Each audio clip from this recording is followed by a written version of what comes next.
Hello दोस्तों, आपका स्वागत है आपके अपने चैनल हिमांशु स्टडी पॉइंट में। जैसा कि मैंने आपको बताया था 15 अप्रैल से क्लासेस स्टार्ट होंगी। तो देखिए, आज की क्लास हमारी फर्स्ट क्लास है। तो इसमें क्या पढ़ाएंगे हम? क्लास 10 चैप्टर 1 वास्तविक संख्याएं मैथ, यानी कि वास्तविक संख्या चैप्टर का नाम है रियल नंबर। अब देखिए, सबसे पहले हमें क्या पता होना चाहिए इसमें वास्तविक संख्या किसे कहते हैं। सबसे पहला क्वेश्चन हमारा क्या होगा, वास्तविक संख्या किसे कहते हैं। इससे पहले सब बच्चों का डाउट होता है ये सर कितने नंबर का आता है, यानी कि चैप्टर 1 कितने नंबर का आता है यूपी बोर्ड में। तो इसका मैं बता दूं आपको, ये आता है हमारा 5 नंबर। फर्स्ट चैप्टर में से यूपी बोर्ड में कितने नंबर का आता है? 5 नंबर का। जिसमें से 2 क्वेश्चन ऑब्जेक्टिव भी हो सकते हैं, किसी भी तरीके से पेपर में आ सकते हैं 5 नंबर के क्वेश्चन। तो देखिए, अब ये तो क्लियर हो गया, इसमें से कितना आएगा? 5 नंबर का। पांचों के पांचों अंक आप इसे पढ़ करके ला सकते हैं। हमारी वीडियो से आप पांचों के पांचों अंक प्राप्त कर सकते हैं, ये हमारी गारंटी है। अब देखिए, सबसे पहले देखेंगे हम वास्तविक संख्या है। सबसे पहले हम क्या देखेंगे, वास्तविक संख्या क्या होती है। अगर आपसे कोई भी घर में चाचा ताऊ या पापा जी कोई भी आपसे पूछे, सबसे पहले आपसे क्या पूछेगा? अगर लल्लू बता, आप तुमने ये पढ़ा चैप्टर 1 पढ़ा है तो इसमें बता वास्तविक संख्या किसे कहते हैं। तो आप क्या बताओगे? तो मैं आपको बता दूं, यहाँ पे लिखेंगे हम वास्तविक संख्या। वास्तविक संख्याएं आएगा हमारा सबसे पहला टॉपिक क्या होगा, वास्तविक संख्या क्या होती है। तो देखिए, यहां पर लिखेंगे हम परिमेय संख्याएं, परिमेय प्लस अपरिमेय संख्याएं, अपरिमेय संख्याएं। संख्याओं को मैं शॉर्ट में लिखूंगा, परिमेय संख्याएं और अपरिमेय संख्याएं। इन दोनों को मिलाकर के हमारा क्या बनता है? वास्तविक संख्याएं। अगर आपसे कोई पूछे वास्तविक संख्या क्या होती है, तो आप बताना परिमेय संख्याएं प्लस अपरिमेय संख्याएं मिलाकर के हमारा बनता है वास्तविक संख्याएं। अब तो आपको क्लियर हो गया होगा कि वास्तविक संख्या क्या होती है। कोई भी आपसे पूछेगा तो क्या बताना? परिमेय संख्या प्लस अपरिमेय संख्या ही हमारी क्या कहलाती है? वास्तविक संख्याएं कहलाती हैं। अब देखिए, इसमें दो बात, एक तो अपरिमेय संख्या यानी कि परिमेय संख्या और एक अपरिमेय संख्या। अब क्या बनेगा इसमें से क्वेश्चन? एक तो परिमेय संख्या क्या होती है, सबसे पहला क्वेश्चन इसमें से क्या बनेगा, परिमेय संख्या क्या होती है। तो देखिए, यहां पर सीखेंगे हम परिमेय संख्या। परिमेय संख्या ये भी एक सिंपल सी बात है। परिमेय संख्या वे संख्याएं जिन्हें हम पी बटे क्यू के रूप में लिख सकते हैं। जहां पर मैं यहाँ पे डेफिनेशन लिखता हूं इसकी, वे संख्याएं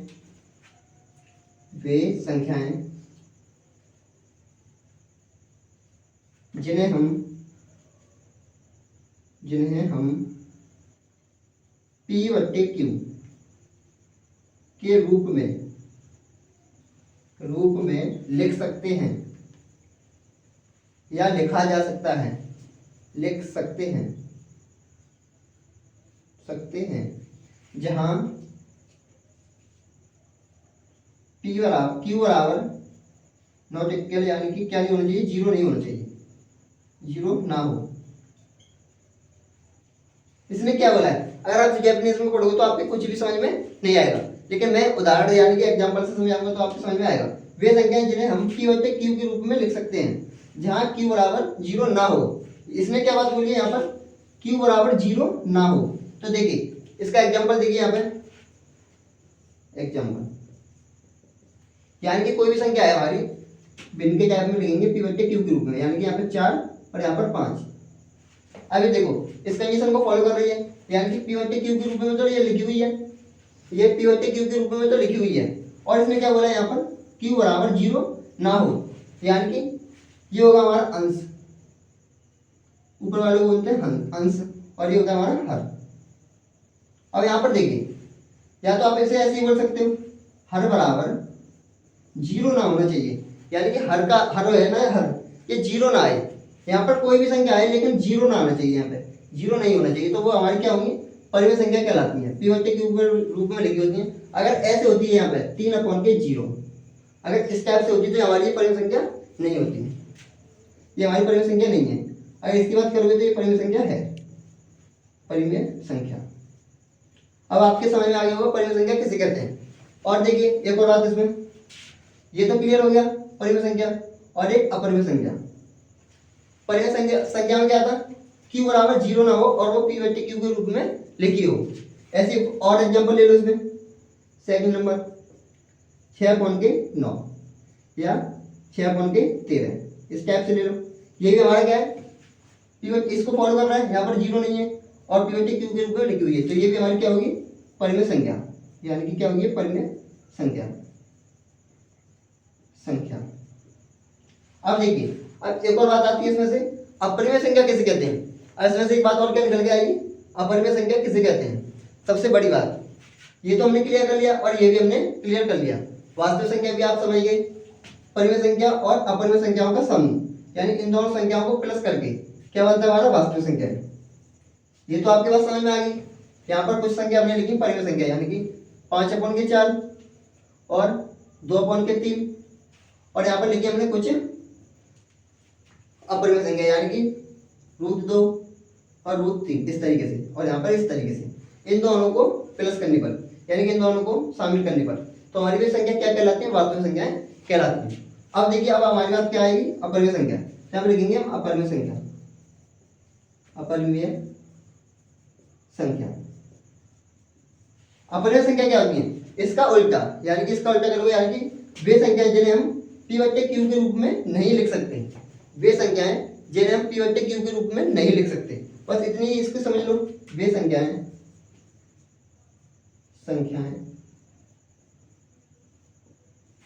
जिन्हें हम P/Q के रूप में नहीं लिख सकते,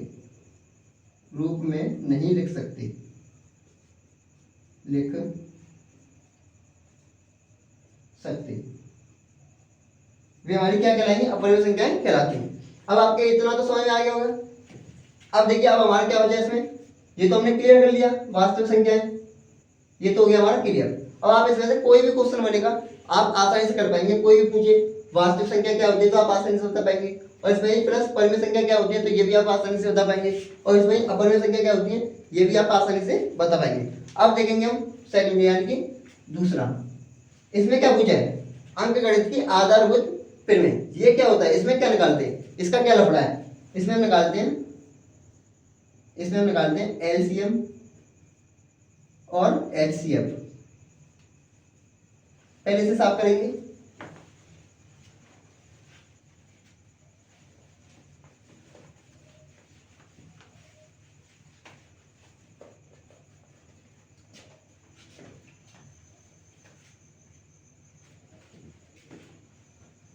अब देखिए हम सेकंड नंबर, यानी कि इसमें क्या दिया है, अंकगणित की आधारभूत परिमेय।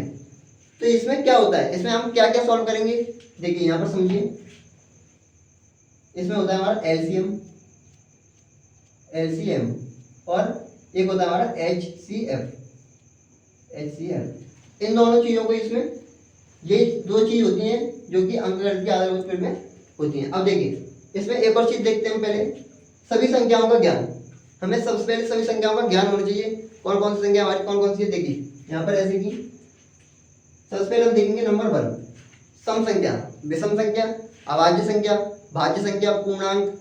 सभी चीजों को क्लियर करते हुए चलेंगे। एक एक चीज, एक एक बारीकी चीज से मैं आपको बताने की गारंटी देता हूँ। आपके पांचों के पांचों नंबर मैं आपको दिलाऊंगा एक भी बोर्ड में। अब देखिए, सबसे पहले सम संख्या।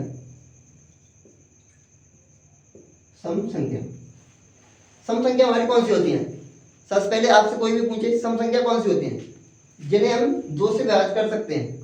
सिंपल सी भाषा लिखा करो, अपने ओर से लिखा करो, अपनी ओर से बना के लिखो। देखो इस किताब में तो बहुत बड़ा देता है, अपनी ओर से उसे छोटा करने की कोशिश किया करो। यहाँ पर हम लिखेंगे वे संख्याएं जो 2 से विभाजित होती हैं, 2 से विभाजित होती हैं, क्या कहलाती है, सम संख्या कहलाती है। वे संख्याएं जो 2 से विभाजित होती हैं, वे क्या कहलाती हैं, हमारी सम संख्या कहलाती हैं। सबसे इंपॉर्टेंट बात, वे संख्याएं जो 2 से विभाजित होनी चाहिए, केवल किससे, ना कि 3 से, ना कि 4 से, ना कि 5 से, किसी से भी नहीं, केवल 2 से, तो वो हमारी संख्या क्या कहलाएंगी, सम संख्या कहलाएंगी। फॉर एग्जाम्पल क्या होगा इसका, एक तो 2, क्योंकि भाई 2 भी तो 2 से कटेगा, तो ये क्या होगी, हमारी सम संख्या। और दूसरी सम संख्या क्या होगी, इसमें से दूसरी सम संख्या क्या निकालेंगे, 4। अगर हम यहाँ पर 3 लिखेंगे तो 3 तो हमारी सम संख्या है ही नहीं, क्योंकि 2 से विभाजित नहीं होगी। समझ में आया? ये 3 से 2 से विभाजित नहीं होगी, ये तो 3 से विभाजित होगी, तो ये तो हमारी सम संख्या नहीं होगी। अब इससे अगली संख्या हमारी क्या होगी? 4, ऐसी 6, ऐसी 8, ऐसे करते करते यहाँ पर अब सम तो हो गया। इसके बाद विषम, प्राकृतिक संख्या भी है। मैं एक एक संख्या आपको बताऊंगा, सभी संख्याओं को मैं आपको, सभी संख्याओं का ज्ञान मैं आपको बताऊंगा आज। आपका ये चैप्टर बिल्कुल क्लियर हो जाएगा। ये हमारी बेसिक क्लास है। इसके बाद हम एक्सरसाइज को सॉल्व कराएंगे, सब कुछ मैं आपको देने वाला हूँ। अब देखेंगे विषम संख्या। विषम संख्या, अब देखिए विषम संख्या हमारी कौन सी संख्या होती है? जो विषम संख्या होती है वे संख्या, इसका देखो इसी को सेम लिख दो, वे संख्याएं जो 2 से विभाजित, बस यहाँ पर क्या लगाना है? नहीं होती हैं, नहीं होती हैं। वे संख्याएं जो 2 से विभाजित नहीं होती हैं वे क्या कहलाती हैं? हमारी विषम संख्याएं कहलाती हैं। क्या कहलाती हैं? विषम संख्याएं कहलाती हैं। जैसे कि बस इसमें हमने क्या किया था? वे संख्याएं जो 2 से विभाजित नहीं होती, यहाँ पर हमने क्या लगाया था? नॉट, यानी कि नहीं। तो अब क्या होगी वो संख्या? 1, 3, 5, 7, ऐसे। अब क्या आएगा? आपके दोनों तो समझ में आ गया होगा सम संख्या किसे कहते हैं? वे संख्याएं जो 2 से विभाजित होती हैं, और विषम संख्याएं जो 2 से विभाजित नहीं होती हैं। अब देखिए थर्ड नंबर, ये सभी मैं जो बता रहा हूँ सम संख्या विषम संख्या सभी इंपॉर्टेंट हैं, जो कि आपने क्लास 5th से आपने पढ़ा होगा, 6th 7th 8th 9th, अब ये 10th। आपको इन क्लासों में सब में पढ़ाया जाता है और सब सीखते भी हैं, भूल भी जाते हैं कोई कोई बच्चे, लेकिन अब आप इसे भूल नहीं पाओगे, क्योंकि वे संख्याएं जिन्हें हम 2 से विभाजित करते हैं वे हमारी सम संख्या होती हैं, तो 2 से विभाजित नहीं होती वे हमारी विषम संख्या होती हैं। अब थर्ड नंबर पे आती है हमारी प्राकृतिक संख्या। मान लो यहाँ पे लिखेंगे प्राकृतिक संख्या, प्राकृतिक संख्या, प्राकृतिक संख्या। प्राकृतिक संख्या कौन सी होती हैं? जैसे कि आपके सपोज कीजिए कि आपके घर में 6 लोग हैं, दादा दादी और पापा मम्मी और आप भाई बहन, तो आप कितने लोग हैं? 6 लोग। तो इन्हें काउंट किस तरीके से करेंगे?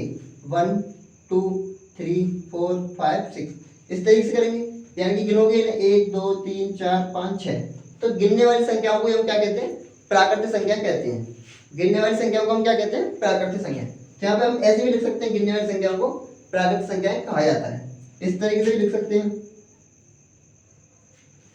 या हम ऐसे भी लिख सकते हैं, कैसे भी लिख दो। वे संख्याएं जो वस्तुओं को गिनने के काम आती हैं, वस्तुओं को गिनने के काम आती हैं,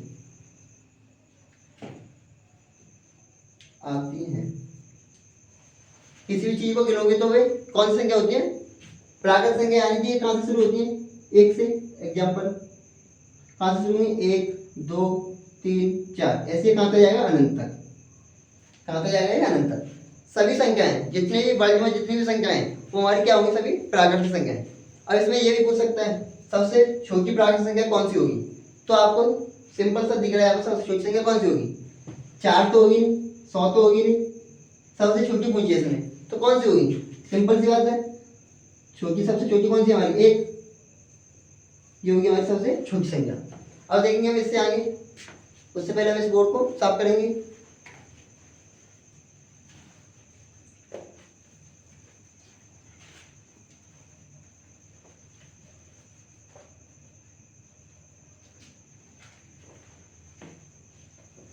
अब देखिए, हाँ ये हमने क्या किया था? सम संख्या, विषम संख्या और प्राकृतिक संख्या।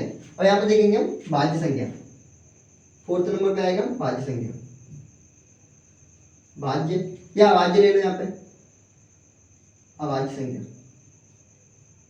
अभाज्य संख्या। अभाज्य संख्या कौन सी होती है? ये थोड़ा हार्ड होता है, बच्चों को समझ में नहीं आता है अभाज्य संख्या कौन कौन सी होती है। तो देखिए ऐसी की कोई भी संख्या लो, यहाँ पे पहले इसकी डेफिनेशन लिखो। वे संख्याएं जिनके 2, यानी कि 2 संख्याओं से कटे, वे संख्या जो जिसके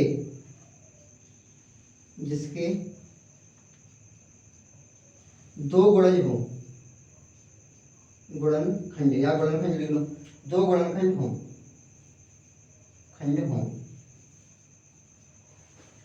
वे संख्याएं जिनके दो गुणनखंड हो, जैसे कि क्या लेंगे हम यहाँ पे, एक तो लेंगे हम 2, फिर एक 3, फिर एक 5, फिर ऐसे 7। दो से हमने शुरू क्यों किया, यहाँ पर हम एक भी तो ले सकते थे, नहीं। देखिए अगर यहाँ पे हम एक लेंगे तो केवल एक से कटेगा, यानी कि इसके फैक्टर गुणनखंड करोगे, यानी एक के गुणनखंड करोगे तो केवल एक से कटेगा। और इसमें बोला है 2 से, यानी दो गुणनखंड होने चाहिए उसके। अगर हम यहाँ पे 2 के करेंगे तो इस तरीके से हम 2 के करेंगे गुणनखंड, 2 कौन कौन से टेबल में आता है, एक में और 2 में, तो इसके गुणनखंड कितने होंगे, 2। इसने यही बोला है 2 गुणनखंड होने चाहिए उसके। और यहाँ पे 3 के करेंगे तो 1 और 3। तो आपके समझ में आ गया होगा अभाज्य संख्या कौन सी होती है, जिनके दो गुणनखंड होते हैं वे हमारी अभाज्य संख्या कहलाती है। अब देखिए भाज्य संख्या, अब हम यहाँ पे देखेंगे भाज्य संख्या। भाज्य संख्या हमारी कौन सी होती है, नंबर 5। यहाँ पे देखेंगे भाज्य संख्या, भाज्य संख्या वे संख्याएं, इसी को लिख दो सेम, वे संख्याएं, वे संख्याएं जिनके दो से अधिक गुणनखंड हो, खंड हो। क्या बोला इसमें, वे संख्याएं जिनके 2 से अधिक गुणनखंड हो, यानी कि 3 हो या 4 हो या 5 हो, कितने भी हो उससे फर्क नहीं, केवल 2 से अधिक होनी चाहिए। यहाँ पर बोला उसने 2 से अधिक हो, ये दोनों पॉइंट मेन है। 2 से अधिक, यहाँ पर बोला था केवल 2, यहाँ पर उसने बोला था केवल 2 होने चाहिए, और यहाँ पर इसने एक अच्छी बात बोली है 2 से अधिक होने चाहिए। 2 से अधिक यानी कि 3 हो या 4 हो या 5 हो, उससे कोई मतलब नहीं है हमें। अब यहाँ पर देखेंगे हम फॉर एग्जाम्पल में हम बताइए आप कौन सी संख्या लें, यहाँ पे 2 लें या 1 लें या 3 या 4, कौन सी संख्या लेनी चाहिए यहाँ पे, तो यहाँ पे हम लेंगे 4। अब आप बोलोगे 4 ही क्यों ली, 2 भी तो ले सकते थे, नहीं इसमें क्या बोला 2 से अधिक। इसके आप देखो 4 कौन कौन से टेबल में आती है, 1 और 2 और 4, 1 और 2 और 4, तो यानी कि 1 से कटा और ये 2 से कटा और ये 3 से कटा।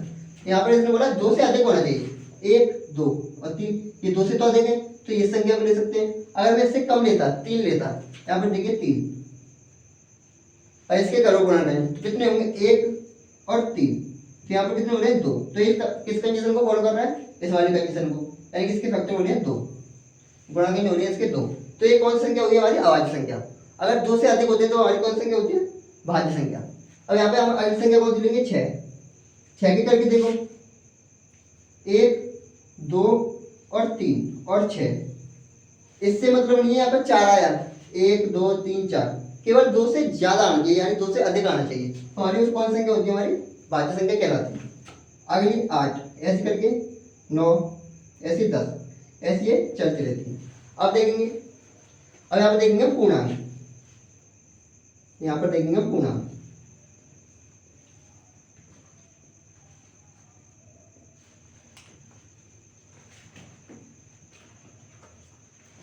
यहाँ पर आप क्या देखेंगे, हम पूर्णांक। पूर्णांक क्या होते हैं, देखिए यहाँ से मैं बताऊँ, यहाँ पर लिखेंगे हम 0, यहाँ पर हमने लिखा है 0। अब देखिए इधर की साइड चलेंगे तो यहाँ पर होता है -1 -2 -3 और यहाँ पर -4, ऐसे करके चलता रहता है इनफाइनाइट, यानी कि अनंत तक। अगर इधर आओगे तो 1 2 3 और ये 4, ऐसे ये 5, ऐसे कहाँ तक जाएगा, इनफाइनाइट यानी कि अनंत तक, अपर वास यानी कि अनंत तक जाता रहेगा ये। अब देखिए 0 से इधर की साइड, 0 से इधर यानी कि लेफ्ट और इधर राइट, 0 से इधर की साइड, ये होती है हमारी ऋणात्मक संख्या, ऋणात्मक पूर्णांक, और इधर होती है हमारी धनात्मक पूर्णांक। ये भी बहुत इंपॉर्टेंट है पूर्णांक, इसमें ये भी बहुत इंपॉर्टेंट है और ये भी बहुत इंपॉर्टेंट है, ये भी इंपॉर्टेंट है और ये भी इंपॉर्टेंट है। अब देखिए इधर होता है हमारा ऋणात्मक पूर्णांक और इधर होता है हमारा धनात्मक पूर्णांक, धनात्मक पूर्णांक। अब देखिए पूर्णांक यानी कि माइनस की संख्या भी हो उसमें और प्लस की भी संख्या हो तो हमारे क्या होते हैं, पूर्णांक संख्या होती है, पूर्णांक होते हैं यानी कि, और इधर माइनस वाली होती है वो ऋणात्मक पूर्णांक और इधर धनात्मक पूर्णांक। अब देखेंगे हम इससे आगे।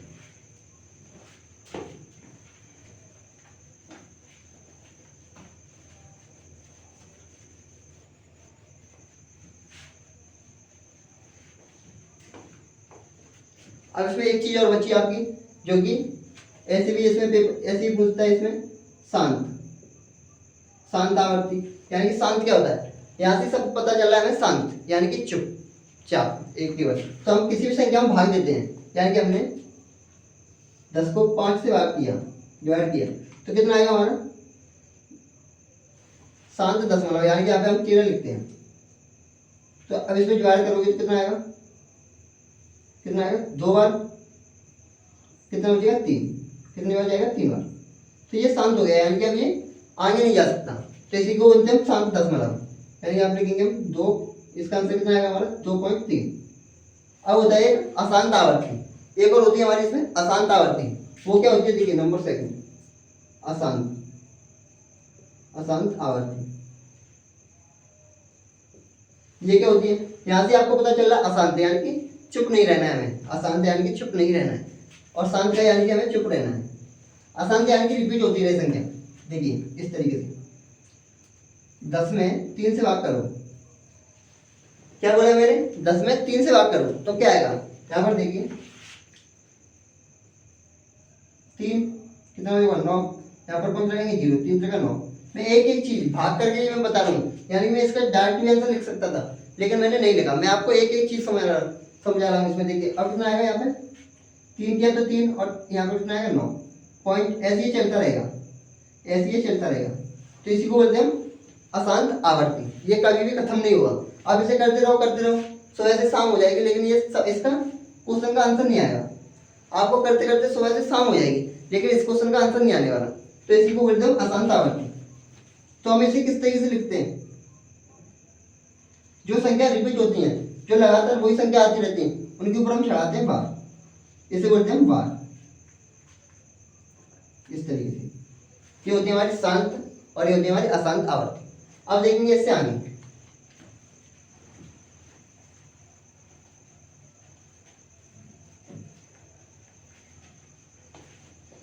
इस चैप्टर में 3 टॉपिक हैं, एक तो वास्तविक संख्या है, एक अंकगणितीय आधारभूत प्रमेय, एक होते हैं सिद्ध वाले, इसमें सिद्ध करने होते हैं इस क्वेश्चन को, अपनी संख्या वाले होते हैं जिन्हें हम सिद्ध करते हैं। उस टॉपिक को मैं आपको 3 नंबर वाले टॉपिक को जब मैं क्वेश्चन को सॉल्व कराऊंगा, इसको तभी मैं वहां पर ही आपको समझा दूंगा। अब देखेंगे हम अंकगणितीय आधारभूत प्रमेय। इसमें मैंने आपको क्या क्या बताया था, एलसीएम और एचसीएफ, ये दोनों चीजें मैंने आपको बताई थी, एलसीएम और एचसीएफ। तो इन दोनों को हम किस तरीके से निकालते हैं, एलसीएम और एचसीएफ, इसकी डेफिनेशन सबसे पहले हमें ये तो पता होना चाहिए अंकगणितीय आधारभूत प्रमेय क्या होती है। जब भी किसी भी भाज्य संख्या को, यहाँ पे लिखेंगे भाज्य संख्या को, जब भी किसी भी भाज्य संख्या के फैक्टर करते हैं यानी कि गुणनखंड करते हैं, यहाँ पे लिखेंगे गुणनखंड, गुणनखंड।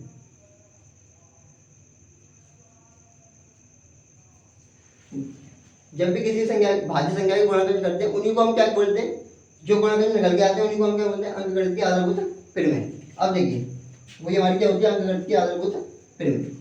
कोई भी भाज्य संख्या लो, भाज्य संख्या हमारी क्या होती है, जो कि मैंने आपको पीछे बता रखा है भाज्य संख्या कौन सी होती है। तो आप बताओगे कौन सी संख्या लूँ यहाँ पे, 4 या 8, कोई भी ले लो, 8 ले लो यहाँ पे। अब 8 को देखो ये कौन कौन से टेबल में आती है, 1 और 2, आप बोलोगे 1 2 और 3 तो नहीं होगा, 4 और 1 होगा हमारा 8। तो यहाँ पे लिखेंगे 1 2 3 और 4, नहीं 4 और 1 होगा हमारा 8, इस तरीके से गुणनखंड। लेकिन इसमें होता है एलसीएम और एचसीएफ, आपके ये तो समझ में आ गया। अब इसमें होता है एक एलसीएम और एचसीएफ, इन दोनों को निकालना होता है। इसमें इस टॉपिक में हमारा क्या होता है, केवल एलसीएम और एक एचसीएफ, इन दोनों टॉपिक को आप सीख जाओगे तो आपके 2 नंबर तो यहाँ से सीधे के सीधे पक्के हो जाएंगे। एक होता है इस वाले टॉपिक में से सिद्ध करने के क्वेश्चन आते हैं इस तरीके से, इस तरीके से इन्हें सिद्ध करना होता है कि ये अपरिमेय संख्या है या नहीं, बस और कुछ नहीं है इस चैप्टर में कुछ भी। यहाँ से कुछ क्वेश्चन बनेंगे और यहाँ से क्वेश्चन बनेंगे बस, और कहीं से भी क्वेश्चन नहीं बनने वाले इसमें। तो देखिए अब देखेंगे हम एलसीएम किस तरीके से करते हैं। सबसे पहले एलसीएम क्या होता है, सबसे पहली बात एलसीएम पता होना चाहिए हमें क्या होता है। अगर ये नहीं पता होगा तो करने से क्या फायदा। यहाँ पे लिखेंगे वह छोटी से छोटी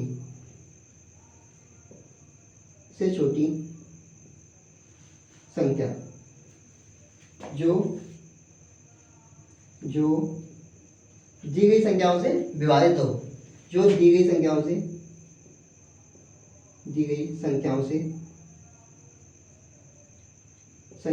विभाजित हो। अब बोलोगे हमारे तो कुछ समझ में नहीं आया, लेकिन मैं समझाऊंगा ना। देखिए इसने यहाँ पे क्या बोला, वह छोटी से छोटी संख्या जो दी गई संख्याओं से विभाजित हो। यानी कि कोई छोटा सा एग्जांपल लीजिए, यहाँ पे एलसीएम का कुछ छोटा सा एग्जांपल यहाँ पर लेते हैं। ऐसे हमें लिया 8 और 10, इसका हमें क्या बताना है, एलसीएम बताना। 8 और 10 का एलसीएम, इसका हमें क्या बताना है, एलसीएम। तो इसका एलसीएम करोगे तो देखिए इस तरीके से करोगे एलसीएम, क्योंकि आपने छोटी क्लासों में सीख रखा है।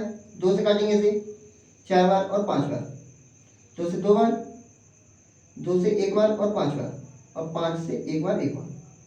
अब देखिए इसका एलसीएम कितना आएगा, 10, 10 दूनी 20 और 20 दूनी 40।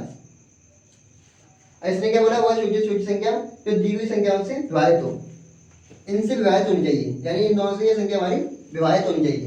तो इससे देखो 8 से 40 को डिवाइड करोगे, यानी विभाजित का मतलब डिवाइड, तो कितना आएगा 45 यानी 5 बार। तो ये संख्या हमारी डिवाइड हो रही है ना, ये संख्या हमारी डिवाइड हो रही है 5 बार। ऐसे इससे भी ये संख्या डिवाइड होगी। अब आपके समझ में आ गया होगा क्या लिखा हुआ है, ये सब कुछ मैंने क्या लिखा है। अब आपके एलसीएम भी समझ में आ गया होगा किस तरीके से हमें सॉल्व करना है, और पेपर में भी मैं बताऊंगा किस तरीके से क्वेश्चन आते हैं। सब कुछ एक एक चीज मैं आपको बारीकी तरीके से समझाऊंगा।